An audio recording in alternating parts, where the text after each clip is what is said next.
Advocate talk channel में आपका स्वागत करता हूँ, अभिनंदन करता हूँ। आज का सवाल है, पिता की मृत्यु के बाद उनकी संपत्ति पर उनकी संतान का स्वतः ही अधिकार हो जाता है या माता निर्धारित कर सकती है कि किस संतान को कितना दे अथवा बिल्कुल ही ना दे। तो धन्यवाद साहब, आपने ये सवाल पूछा। तो पता नहीं जनाब आप किस समस्या से जूझ रहे हैं, और यदि आप इस समस्या से जूझ रहे हैं तो आइए मैं आपको इस समस्या का जवाब देता हूँ, आपके सवाल का जवाब देता हूँ। तो जायदाद के मामलों में अगर आप हिंदू परिवार से संबंधित है तो हिंदू उत्तराधिकार अधिनियम लागू होता है, जिसमें कैसे जायदाद का बंटवारा होगा इस सब बातों के बारे में लिखा हुआ है, और इसमें श्रेणीबद्ध तरीके से लिखा हुआ है कि किसकी मृत्यु पे किसके पास जायदाद जाएगी, कौन जायदाद का वारिस होगा। इस अधिनियम में जायदाद के बंटवारे के बारे में या जायदाद किसे मिलेगी उसके बारे में या कैसे मिलेगी उसके बारे में सारा लिखा हुआ है, और उसी के हिसाब से सब जायदाद के मामले गवर्न होते हैं, उसी के हिसाब से संचालित होते हैं, और उसी के हिसाब से जायदाद का बंटवारा भी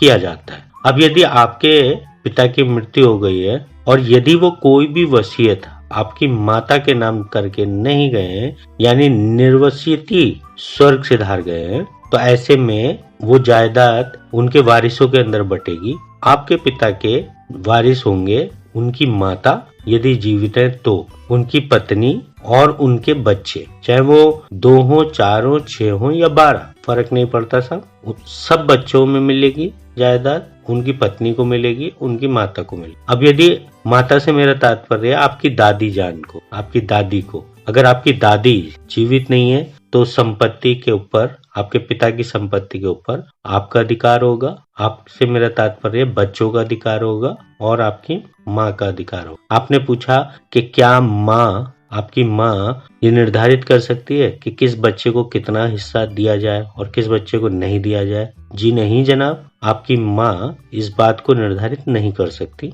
इस बात का निर्धारण कानून करता है, और कानून के हिसाब से आपकी माताजी और जितने भी आप भाई या बहन हैं उन सबको बराबर बराबर हिस्सा मिलेगा। मान के चलते हैं कि एक आपके पिता की मृत्यु के बाद उनके वारिसों में एक आपकी माताजी जीवित हैं और 3 उनके बच्चे हैं, तो ऐसे में उनकी प्रॉपर्टी का 1/4 हिस्सा, 1/4 से मेरा तात्पर्य मान के चलिए अगर कोई प्रॉपर्टी वो 1 लाख कीमत की बाकी है, उनके पास थी आपके पिता के पास, तो आपको उसमें से 25,000 मिलेगा। आपके दूसरी भाई या बहन को 25,000 मिलेगा, तीसरे भाई या बहन को 25,000 मिलेगा, और एक 25,000 रुपए आपकी माताजी को मिलेगा। इस तरीके से प्रॉपर्टी का बंटवारा किया जाएगा। इसमें कहीं से भी आपकी माताजी हस्तक्षेप नहीं कर सकती, क्योंकि ये कानूनी बंटवारा है और कानून के हिसाब से जायदाद का बंटवारा किया जाता है। हिंदू उत्तराधिकार अधिनियम के अनुसार सभी पक्षों को बराबर का हिस्सा देने का प्रावधान है, और जो आपके मामले में भी